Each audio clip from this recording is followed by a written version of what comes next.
1968年的一个炎热夏夜，越南西贡郊外炮火连天，年轻的美军士兵杰克趴在战壕里，耳边尽是爆炸和呼喊声，心跳仿佛冲出胸膛。此时此刻，他也许不知道，自己手中射出的每一发子弹，都意味着远在千里之外的工厂老板钱包里又进了一枚硬币。而半个地球外的华盛顿，政府高层正为每日天文数字般的军费支出愁得抓耳挠腮。越南战争，一场旷日持久的冲突，正如一台巨大的绞肉机，在前线制造毁灭的同时，也在后方翻滚出金钱和机会。有人在战争中折了腰包，有人却借机盆满钵满。这场战争究竟打穷了哪三国，又打富了哪三国呢？让我们从头说起。二次大战结束后，世界进入美苏冷战对峙时期，大小冲突不断。越南战争爆发于1955年，持续了整整20年之久，堪称冷战时期规模最大的局部战争之一。战争起因可以追溯到法国殖民者的撤离和越南南北分裂。1954年，法国在奠边府战役中被越南独立力量击败后，日内瓦协议将越南一分为二，北方由胡志明领导的共产主义政府掌权，南方则由亲美政权统治。南北对立很快演变为武装冲突，北越支持的游击队在南方活动频繁，而美国出于遏制共产主义扩张的冷战战略考虑，逐步深陷这场战争泥潭。1964年8月的东京湾事件成为美军直接大规模介入的导火索。当时美国宣称自家军舰在北部湾遭到攻击，随后国会授权约翰逊总统扩大军事行动。于是从1965年开始，大批美军地面部队登陆南越，越南战争进入最残酷的阶段。接下来的几年里，战争不断升级，美国发动滚雷行动，对北越狂轰滥炸，北越军民则依托纵深和高昂士气顽强抵抗。1968年初的春节攻势更是让美国人大吃一惊。北越和越共部队在春节期间对南越几乎所有重镇发动突然袭击，虽然军事上被逐渐击退，却沉重打击了美国国内的支持声浪。随着美军陷入越战泥沼无法取胜，美国国内反战情绪日益高涨，财政压力和士气低落让政府进退维谷。尼克松总统上台后开始越南化战略，逐步把战争交还给南越自己的军队。1973年，美越双方在巴黎签署和平协议，美军黯然撤出越南战场。可南越政权已是风雨飘摇，终于在1975年春天被北越大军攻克西贡，历时20年的越南战争宣告结束，北越实现了越南的统一。这场战争直接参战的除了越南南北双方和美国，还牵扯到周边多个国家，柬埔寨和老挝卷入其中，韩国、泰国、澳大利亚、新西兰等美国盟友也派兵支援。可以说，整个东南亚在冷战的博弈下被卷入一场浩劫。然而战争的影响并不止于战场本身，有的国家元气大伤，有的国家却因福。下面我们分别来看被这场战争打穷了的3个国家，以及从中获取意外之财的3个国家。战火所到之处，往往留下一片废墟。越南战争首先把战场上的国家烧成了穷光蛋，同时也拖累了一些直接或间接卷入的国家。我们挑出3个最典型的受害者：越南、美国和柬埔寨。这3国在战争后期可谓是哀鸿遍野，各自付出了惨痛的代价。越南无疑是这场战争中承受苦难最深重的国家。作为主要战场，越南境内经历了长达20年的连绵炮火。北越和越共为争取国家统一，付出了极其惨烈的牺牲。据统计，北越军队在战争中阵亡的人数高达110万左右，南越军队阵亡约30万，美军也有58000多人命丧越南。对于总人口只有4000万出头的越南来说，如此巨大的伤亡简直是毁灭性的打击，尤其是阵亡者多为青壮年劳动力，这直接导致战后越南社会劳动力短缺，满目疮痍。除了人员伤亡，越南的土地和经济也被彻底摧毁。美军在越南投下的炸弹总量超过2次大战期间各战场投弹量的总和，许多城镇村庄被夷为平地，城剂等化学药剂的喷洒更是毁坏了大片森林和农田，留下长久的生态灾难。战争期间，越南工业几乎停滞，农业欠收，大批难民流离失所，北越在战时把一切资源都投入了战争，南越则严重依赖美国援助度日。1975年战争结束时，一个统一的越南迎来了和平，却也是一个财阀破产般的越南。工厂停摆，交通基础设施残破不堪，国库空虚，可以说打赢了战争，打穷了国家。更雪上加霜的是，战后越南的国际环境极为艰难。由于新成立的社会主义越南共和国倒向苏联，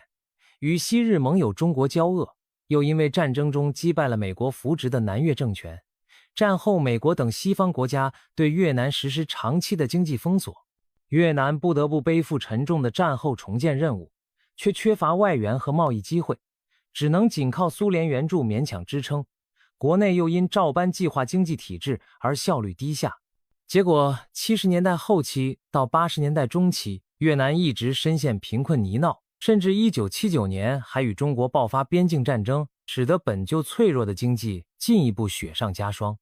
在这样的内忧外患下，越南直到80年代末实行革新开放后，经济才逐步走出谷底。但这一切都已经是越战结束10多年之后的事了。可以说，越南虽然在军事上统一了祖国，却为此几乎倾家荡产，战后多年都戴着东南亚最穷国家之一的帽子，这正是越南战争给他留下的沉重遗产。提起美国，很多人会想，堂堂超级大国怎么会被一场越南战争打穷呢？诚然，美国本土没有遭受战火侵袭，经济量也远远大于越南等国，不至于穷得揭不开锅。但越南战争拖累美国经济的程度绝不可小觑，它间接导致了美国70年代的经济停滞和财政危机，让美国这个战争发动者自己也吃了大亏。首先，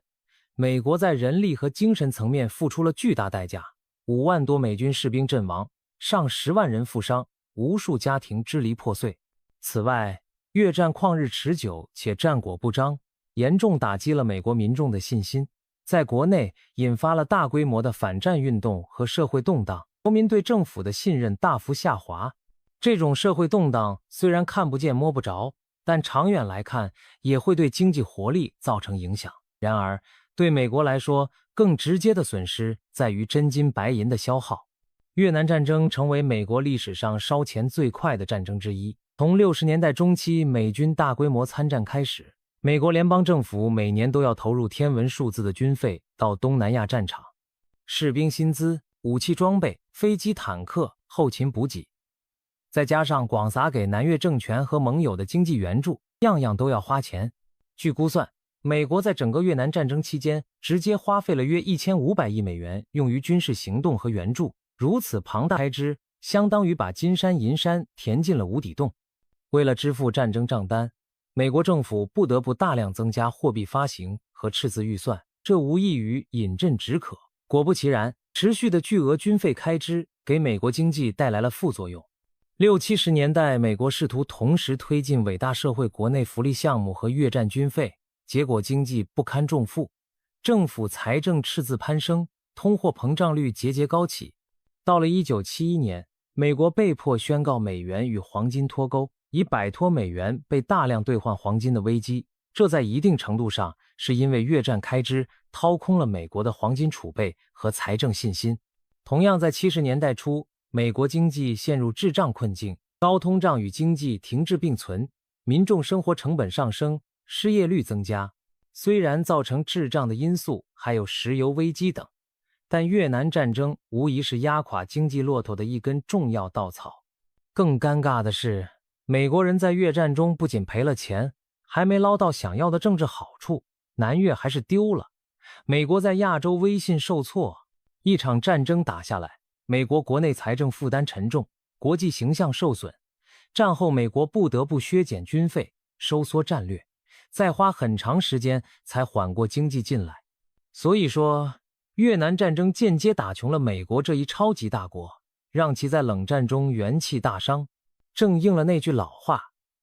出来混总是要还的。美国为越战付出的代价令其痛定思痛，此后几十年在海外用兵都格外谨慎，毕竟钱包也会投票。在越南西边的柬埔寨也是在越战中被打穷打残的典型。原本60年代的柬埔寨还算一个平静的农业小国，奉行中立政策，不愿卷入大国纷争。然而天灾人祸从天而降，越南战争的战火很快烧进了柬埔寨境内。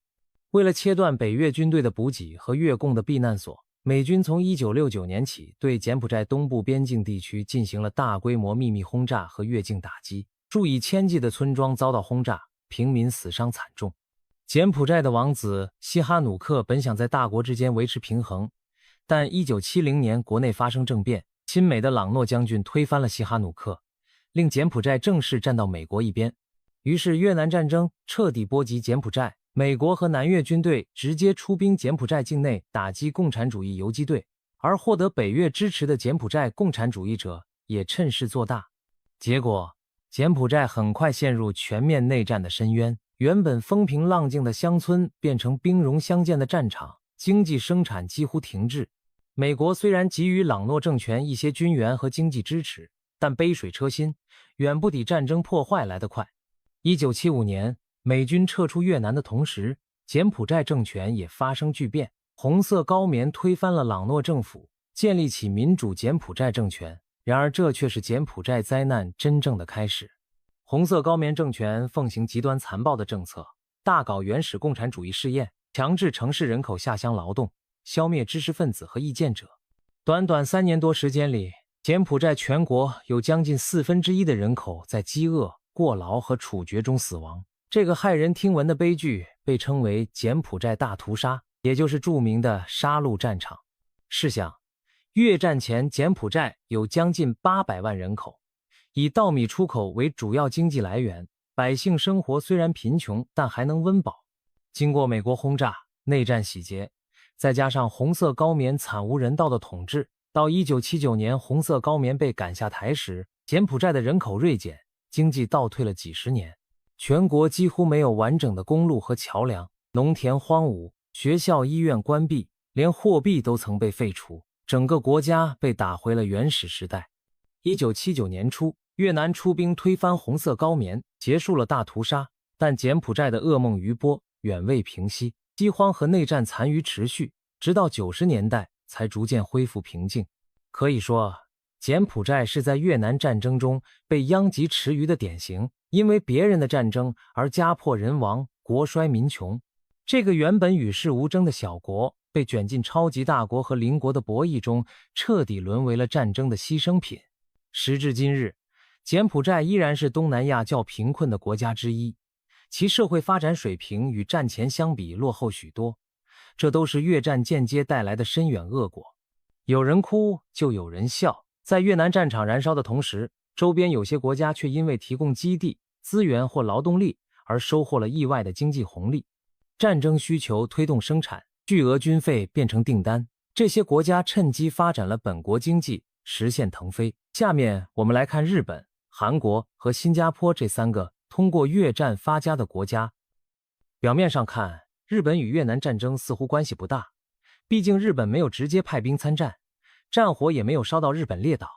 不过日本身为美国在东亚最重要的盟友，加之地理位置临近越南战区，反而成为美国大后方的首选。美国从北美横跨太平洋打越战，补给线悠长，运输成本高昂，因此在亚洲就近采购成为必然选择。而那时的日本正好处于经济高速成长阶段，工业产能充裕，有能力提供美国军队所需的大量物资，这就给日本带来了一个千载难逢的发财机会——越战特需。所谓特需，是日本对战争特殊需求带动经济的一种俗称。早在50年代的朝鲜战争时，日本就曾靠为美军提供物资而获得巨额订单，实现战后经济复苏。到了60年代，越南战争再次送来了特需，美国军方需要的军服、车辆、电子设备、建筑材料甚至生活用品，大批向日本采购。美国在西太平洋海空基地都大量依赖日本的供应和维护。日本企业承接了从军粮罐头到卡车轮胎的各种订单，工厂开足马力生产，为美国军队服务。60年代中后期，来自越战的美国订单金额每年高达数亿美元，相当于给日本经济打入一剂强心针。除了直接的军需订单，日本还通过战争获得了更广阔的市场。越战期间，美国自身因为分散精力，无暇顾及东南亚的经济事务，日本则趁势扩大对整个东南亚的贸易和投资。越南战争打到了最后，美国的影响力在东南亚削弱，日本反而成为该地区各国主要的经济合作伙伴。可以说，越战间接助推了日本成为亚洲经济强国。日本在战后的60、70年代实现了人称经济高速成长奇迹的腾飞。虽然根本原因在于日本国内勤勉的劳动和有效的产业政策，但越南战争提供的出口市场和订单无疑是重要的助力之一。日本没有流一滴血，却从战争中攫取了经济利益，这让日本在战后重返国际舞台时底气更足。需要说明的是，相对于日本庞大的经济体量而言，越战特需带来的直接收益只占日本 GDP 的一小部分。然而，当日本经济在60年代中期出现轻微放缓时，越战订单的注入有效缓解了过剩产能，使日本避免了经济大起大落。同时，战争促使日本加强了重工业和军工相关技术的积累，比如钢铁、造船、电子等行业，在那时期都得到扩张。更长远来看，日本因为越南战争而加深了与美国的经济同盟关系，也为其后来在亚洲地区扩大影响奠定了基础。所以说，越南战争打富了日本，并非夸张之词。战争的硝烟为日本经济送来了滚滚财源，帮助这个二战战败国迅速恢复元气，并跻身发达经济体行列。如果说日本从越战中得利，还带点躺赢的性质，那么韩国就是实打实靠着卖力表现赚得盆满钵满的典型了。当时的韩国领导人朴正熙深谋远虑，敏锐地看到了越南战争蕴藏的机遇。60年代初的韩国经济还非常落后，工业基础薄弱，外汇奇缺。然而朝鲜半岛的对手北韩在苏联支持下军力增强，美国又因越战对韩国的直接援助有所减少，这让朴正熙既焦虑又动脑筋。他的如意算盘是主动积极参加越南战争，一方面向美国表忠心以稳固同盟，另一方面借机让美国出钱出物，推动韩国经济发展。朴正熙的算盘打得啪啪响，他多次主动请缨，要求派韩国军队赴越参战。美国起初对韩国的提议反应冷淡，但随着越战升级和美国国内压力增大，美国终于同意韩国出兵，并许以优厚的报酬。在1965年至1973年间，韩国先后向南越派出了30多万军人，组成了青龙、白马、猛虎等部队，成为仅次于美军的第2大外国军队。在越南战场上，韩军替美军分担了大量作战和清剿任务，也因此付出了约5000人阵亡、1万多人受伤的代价。韩国士兵的英勇卖命换来了美国的慷慨解囊。根据战后统计，越战期间美国支付给韩国的各类资金总计约有50亿美元之巨。这笔钱是怎么构成的呢？首先，美国直接付给参战韩军的薪资和补贴约有9亿多美元。其次，美国提供给韩国政府的经济援助约12亿美元，用于支持韩国的基础建设和发展。再次，韩国企业通过对美军供货和对南越出口，赚取了大约10亿美元的贸易收入。最后，美国额外还给予韩国价值约20亿美元的军事装备援助，用于提升韩国军队现代化水平。把这些直接和间接收益加在一起，韩国靠参与越战进账近50亿美元。对于今天动辄上万亿美元 GDP 的韩国来说，这点钱不算什么，但在60、70年代却是一笔天文数字。要知道，1965年韩国整个国家的 GDP 也才不过30亿美元上下。也就是说，越战给韩国带来的收益相当于当时韩国1、2年的经济总量，让这个穷小弟一下子得到了快速起跳的资本。有了美国送来的大礼包，朴正熙政府迅速将其投入经济建设，韩国建起了新的工厂和基础设施，推动了出口产业的发展。越战期间和战后初期，韩国经济以惊人的速度增长，连续多年 GDP 增速保持2位数，被誉为汉江奇迹。例如1968年前后，韩国经济增长率一度高达 20% 左右，这在世界经济史上都十分罕见。韩国抓住越战提供的订单和援助，发展起纺织、制鞋、电子装配等轻工业，并逐步进军钢铁、造船等重工业领域。许多大型韩企就是在那段时间参与越南战场基础建设和承包工程而崛起的。可以说，越南战争成为韩国工业化和经济腾飞的催化剂。当然，韩国为此也付出了血的代价，但从国家发展角度看，朴正熙的赌注得到了回报。韩国从一个战后贫穷的农业国，在短短10余年间跻身亚洲4小龙行列，人民生活水平显著提高。耐人寻味的是，韩国国内对越战的反思在很长一段时间里并不多，原因正是越战带来的好处太明显，没人愿意过多揭伤疤，打破这份经济红利。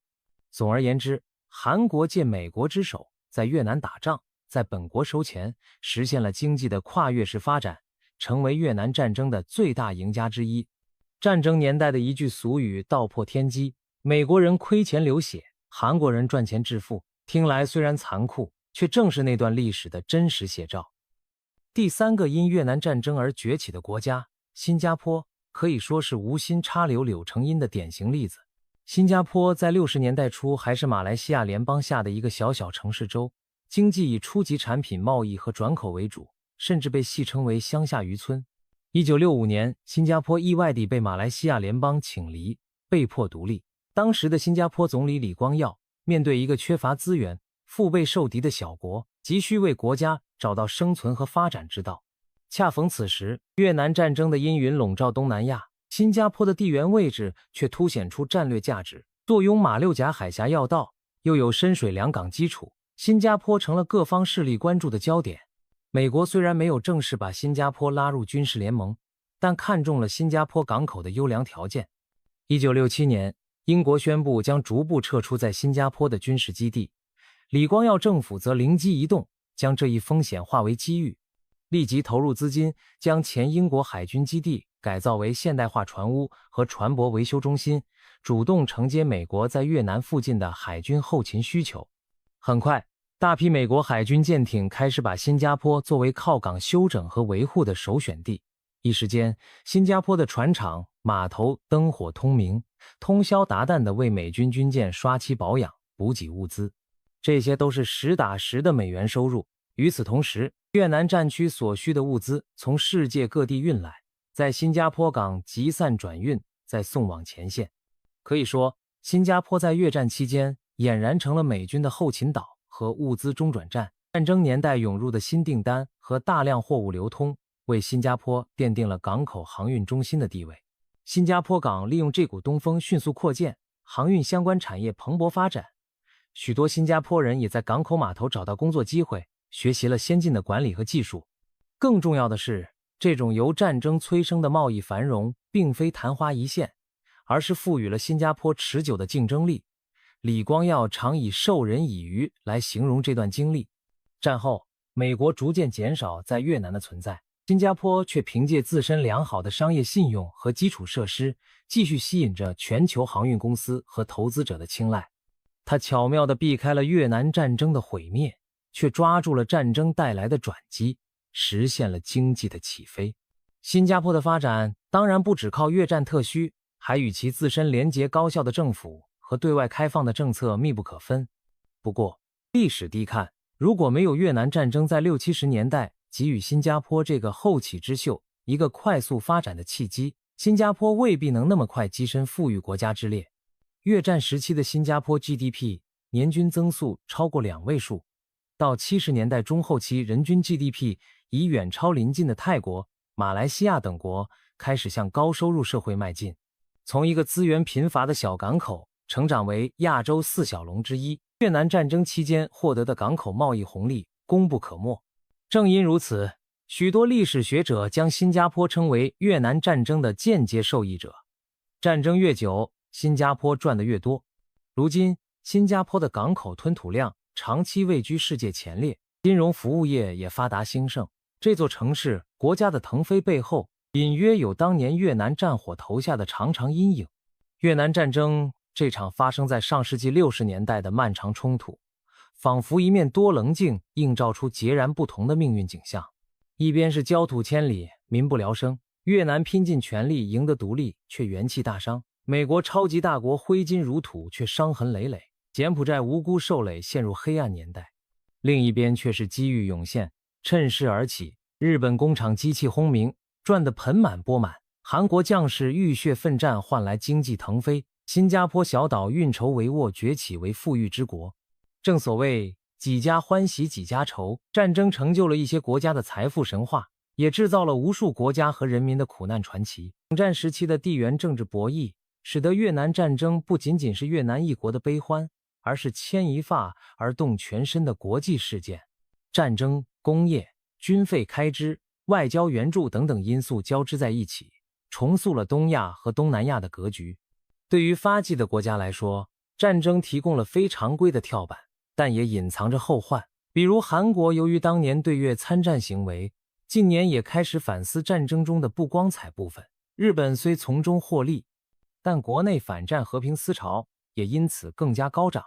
而那些受害的国家痛定思痛之后，也在积极谋求走出阴影的道路。越南经过改革开放，终于摆脱贫困。柬埔寨在国际援助下重建家园，美国吸取教训，调整战略，避免重蹈覆辙。历史告诉我们，战争从不是解决问题的最佳途径，它就像一场豪赌，有人赢得筹码，但更多的人输掉一切。越南战争打穷三国，打富三国的故事发人深省。一个国家的繁荣，最终还是要靠和平发展的内功，靠社会稳定和勤劳创新来实现。靠战争才起家的机遇毕竟少之又少，而且往往伴随着难以预料的代价和道义上的拷问。正如李光耀所言，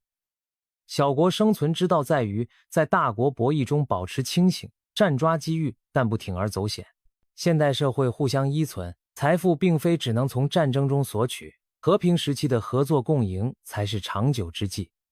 当硝烟散尽，我们回望那段历史，更能体会和平的可贵。越南战争已经远去，但它留给世界的教训将长存。愿大国不再将小国当作角力的棋盘，愿每个国家的人民都能安居乐业，不再经历战争之痛，也不再需要靠战争之财去改变命运。毕竟，真正持久的富足来自于和平年代踏踏实实的建设，而战争这只赌局的筹码，终究是生命和财富的双重危险游戏。历史的车轮滚滚向前，我们期待未来少一些战争的阴霾，多一些共同发展的阳光。这或许才是越南战争留给后人的最大启示。